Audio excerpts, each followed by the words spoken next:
अब जैसे ये चीज़ पहचानना कि जो भी समीकरण दिया हुआ है वो वृत्त का समीकरण है। तो पहली चीज़, अगर कोई समीकरण इस रूप में दिया हुआ है x² + y² इक्वल कोई भी दूसरा कांस्टेंट, तो इसको अपन तो ये सीधा सीधा दिख रहा है कि ये किसका समीकरण है, वृत्त का समीकरण है। k की जगह अगर अपन r² माने तो त्रिज्या क्या हो जाएगी, r। ये स्टैंडर्ड फॉर्म है तो इसको देखना तो आसान है, एक टर्म है x² की, एक टर्म y² की और एक कांस्टेंट टर्म, ठीक है। पर अगर जनरलाइज्ड फॉर्म में दे रखा हो ax² + 2hxy + by² + 2gx + 2fy + c = 0, तो अब इसको कैसे देखेंगे कि ये जो समीकरण है ये वृत्त का समीकरण है या नहीं, क्योंकि ये समीकरण परवलय का भी हो सकता है, एलिप्स का भी हो सकता है, हाइपरबोला का भी हो सकता है, ये पेयर ऑफ स्ट्रेट लाइन भी हो सकता है, ठीक है। तो कुल मिला के 2D में जो भी शेप बन सकती है उनमें से किसी का भी इक्वेशन हो सकता है ये। तो इसको देखने के लिए कि ये सर्कल का समीकरण, अपन ये चीज़ देखेंगे कि पहली चीज़ तो ये देखेंगे कि coefficient of x² and y² equal 1, मतलब x² और y² का जो कोफिशिएंट है, x² का कोफिशिएंट क्या है a और y² का कोफिशिएंट क्या है b, तो ये दोनों किसके बराबर होने चाहिए, 1 के बराबर होने चाहिए, ठीक है। और xy का पद नहीं होगा, xy की कोई टर्म वृत्त के समीकरण में प्रेजेंट नहीं होती, तो इस हिसाब से h का मान क्या होना चाहिए, 0। तो सेकंड h का मान किसके बराबर होगा, 0 के। अगर ये दोनों कंडीशन पूरी हो रही हैं तो वो जनरल इक्वेशन सेकंड डिग्री में जो जनरल इक्वेशन होगा वो किसका समीकरण होगा, वृत्त का, ठीक है। इस हिसाब से x² और y² के कोफिशिएंट को अपन 1 लें तो समीकरण मिलेगी x² + y², xy वाला पद होगा नहीं क्योंकि h बराबर क्या लिया है अपन ने, 0, + 2gx + 2fy + c = 0, ठीक है। ये समीकरण किसका होगा, वृत्त का। अगर इस रूप में कोई भी समीकरण है तो वो वृत्त का समीकरण होगा। अब एक छोटा सा आर्टिकल, जैसे कोई सर्कल है,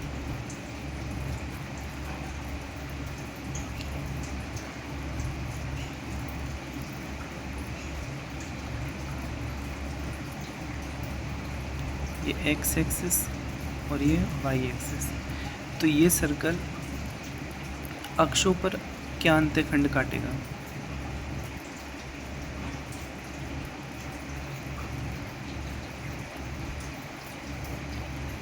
उसकी लंबाई,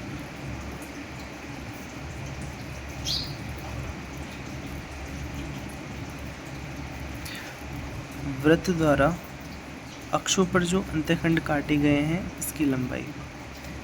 जैसे ये जो सर्कल है, सर्कल अपन को दिख ही रहा है, ये एक्स अक्ष को कौन कौन से दो बिंदुओं पर काटता है, एक तो यहाँ पर और एक यहाँ पर। माना कि ये जो पॉइंट है, इस पॉइंट के कोऑर्डिनेट है x1, 0 और इस पॉइंट के कोऑर्डिनेट है x2, 0। तो x अक्ष को, अगर सिर्फ x अक्ष को देखें अपन, वृत्त दो जगह पे काटेगा, पहला x1 पे और दूसरा x2 पे। इसी तरीके से y अक्ष को भी वृत्त दो जगह पे काटेगा, y1 पे और दूसरा काटेगा y2 पे।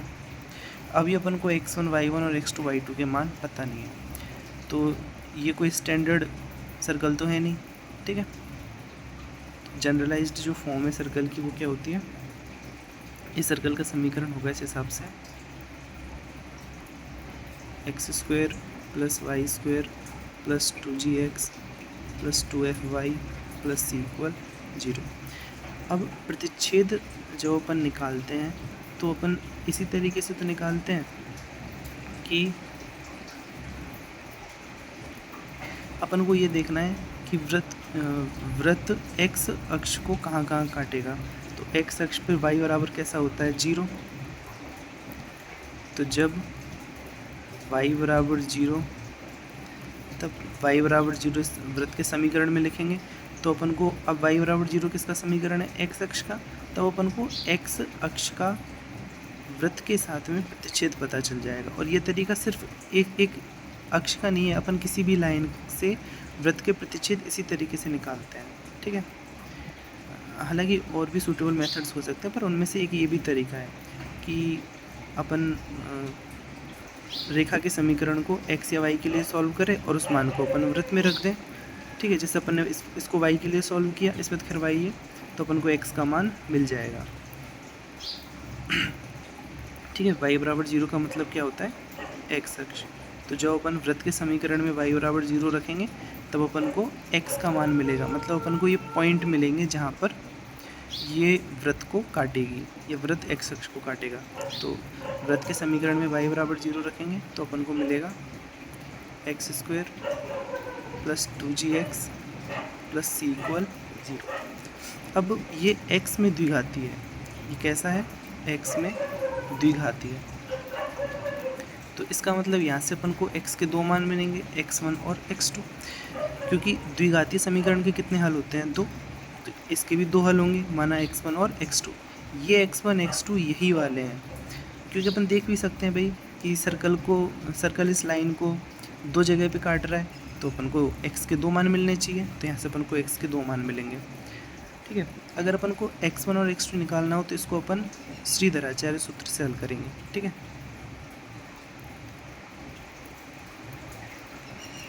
जो कि ऐसा होता है ना, root equal -b + root b² - 4ac/2a, इस वाले से। पर यहाँ पर अपन को x1 और x2 के मान नहीं निकालने, यहाँ पर अपन को यहाँ से लेकर के यहाँ तक की दूरी निकालनी है। इसी को तो अपन अंत्यखंड बोलेंगे। सर्कल x अक्ष पर जो अंत्यखंड काट रहा है वो है x1 से लेकर के x2 तक की दूरी, यहाँ से लेके यहाँ तक की दूरी।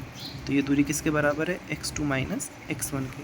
तो अपन को निकालना क्या है, इसकी हेल्प से, जिसके 2 रूट कौन कौन है x1 और x2, यहाँ से अपन को मान निकालना है x2 - x1 का।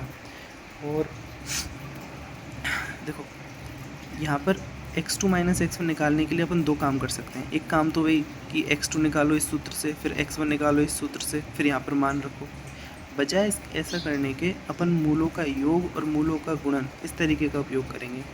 x2 - x1 को अपन कैसे लिख सकते हैं, इसको लिख सकते हैं अपन x1 + x2 या x2 + x1 जैसे भी, इसका होल स्क्वायर - 4x1 x2। ठीक है, ये थोड़ी सी जैसे x2 - x1 हो गया, 1/x1 x2 निकालना, या इस तरीके के और भी थोड़े बहुत बनते हैं, इनको निकालना अपन को आना चाहिए। जैसे x2 - x1 से ये वाली फॉर्म कैसे बनती है। ठीक है, एक बार अपन थोड़ा सा देख ले भले, क्योंकि इम्पोर्टेंट है ये वाली चीज़ भी।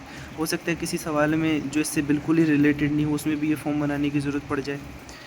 तो लिखा हुआ है x2 - x1, अपन को इक्वल में ऐसी टर्म चाहिए जिसमें या तो x1 + x2 हो और या तो उसमें क्या हो x1 x2, ऐसी टर्म बनानी है अपन को। ठीक है, तो x2 - x1 है, तो अगर अपन x1 + x2 करते हैं, x2 - x1 का स्क्वायर करते हैं, तो अपन को मिलेगा x1² + x2² - 2x1 x2। ठीक है, तो इसको अपन माइनस से अगर प्लस करना चाहें तो अपन ऐसे करेंगे x1 का स्क्वायर + x2 का स्क्वायर। अब -2x1 x2 है, मतलब अपन इसको क्या बनाना चाह रहे हैं x1 + x2 का होल स्क्वायर। तो -2x1 x2 की जगह पे अपन लिखेंगे +2x1 x2। ठीक है, अब यहाँ से यहाँ तक का जो पार्ट है ये x1 + x2 का होल स्क्वायर बना लेगा, पर यहाँ पर तो -2x1 x2 है, तो अपन को बैलेंस करने के लिए -4x1 x2 भी लिखना पड़ेगा, -4x1 x2। अब यहाँ से अपन स्क्वायर हटाएंगे और यहाँ पे क्या लग जाएगा रूट।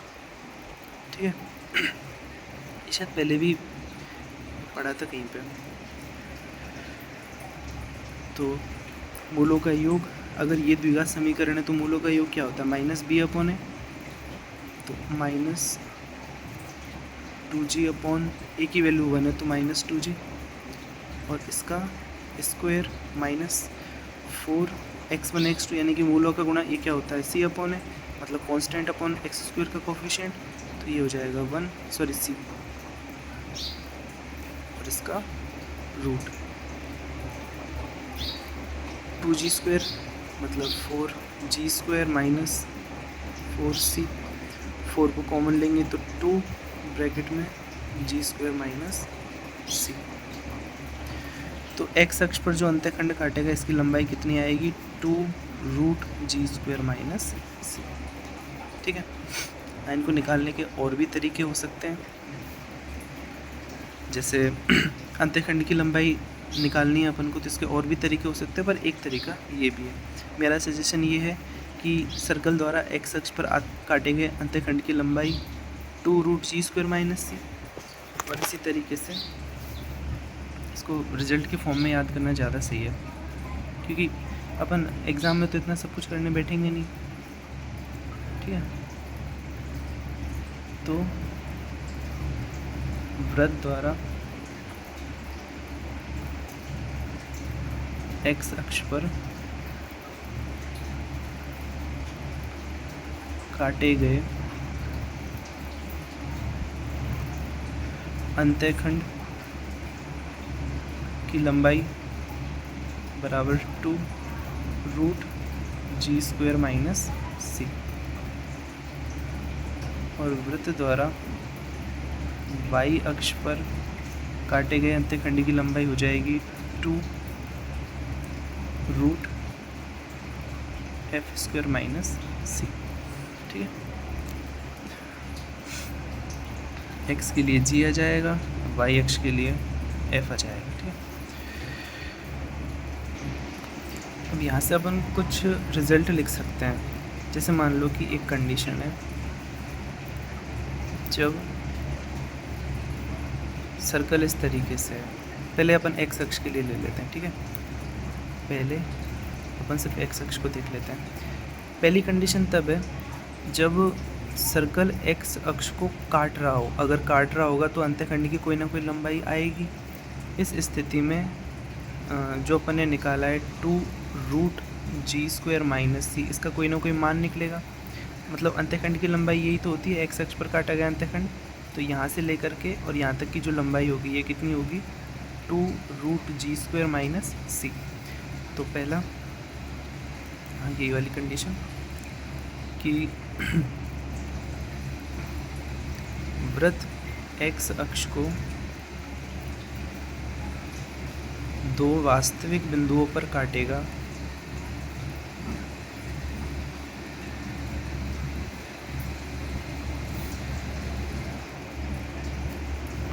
यदि इसका मान कैसा हो, यदि इसका मान कैसा हो, रियल, तो मतलब g स्क्वायर का जो मान है उसी से कैसा होना चाहिए, बड़ा, क्योंकि रूट के अंदर पॉजिटिव चाहिए। सेकंड, वृत्त अक्ष को एक बिंदु पर काटेगा।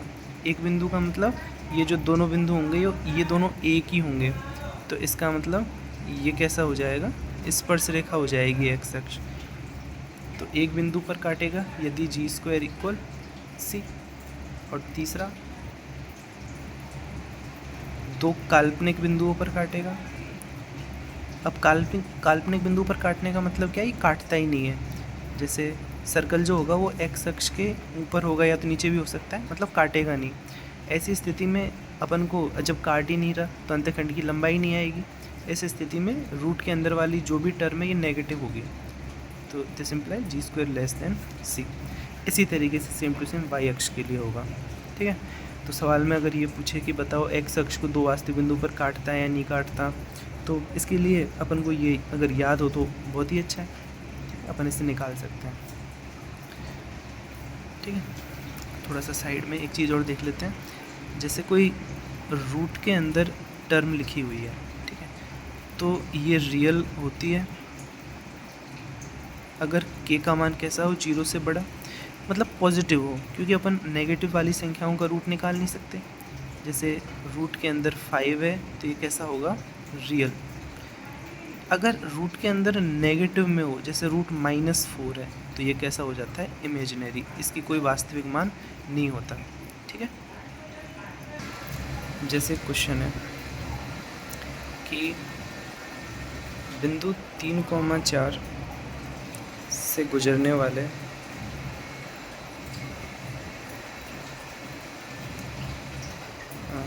वृत्त का समीकरण ज्ञात करो।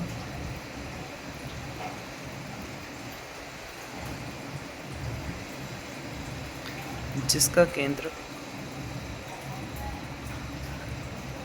2,3 हो।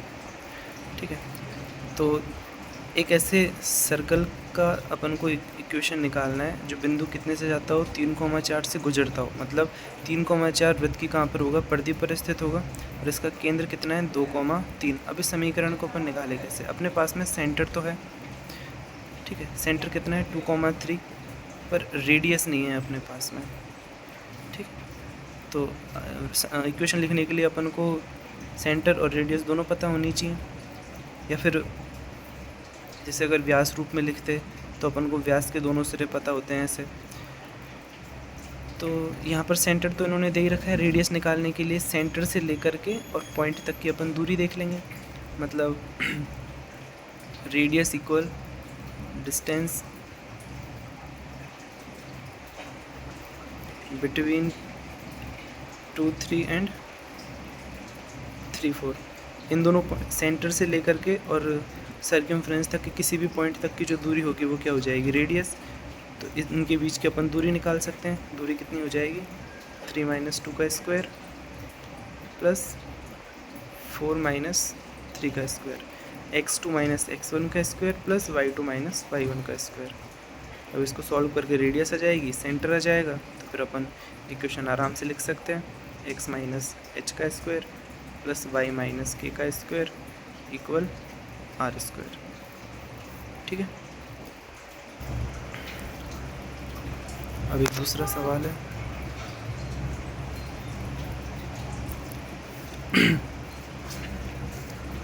रेखा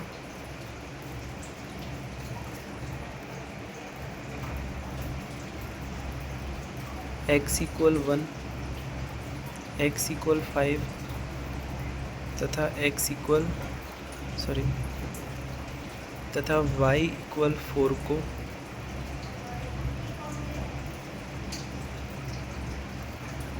स्पर्श करने वाले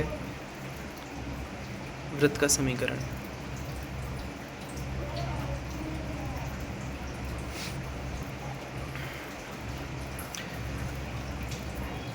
पहले तो अपन को ये देखना है भाई कि इन लाइनों को स्पर्श करने वाला एक ही वृत्त बनेगा या एक से ज़्यादा वृत्त भी बन सकते हैं।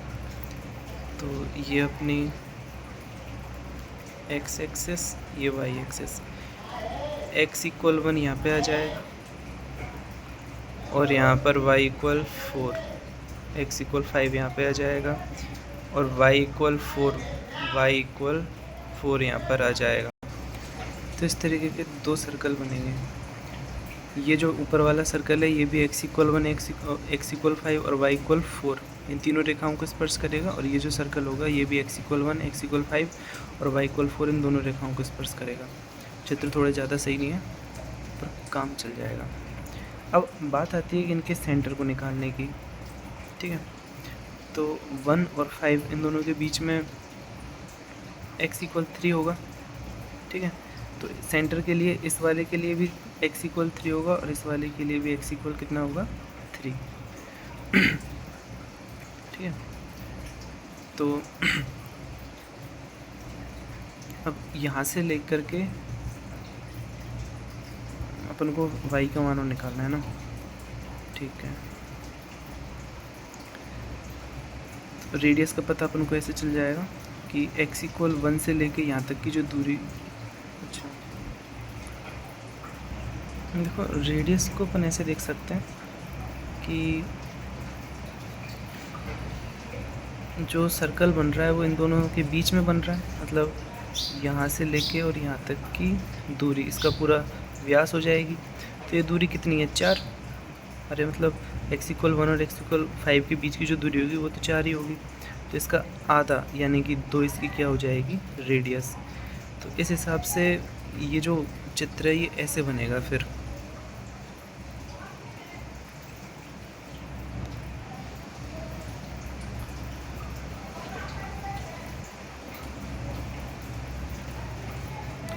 यहाँ पे x=1, यहाँ पे x=5। अब देखो ये अगर y=4 है तो जो सेंटर है, मतलब जो रेडियस है, एक बार देखो सर, हालांकि इससे खैर उतना फ़र्क तो नहीं पड़ता।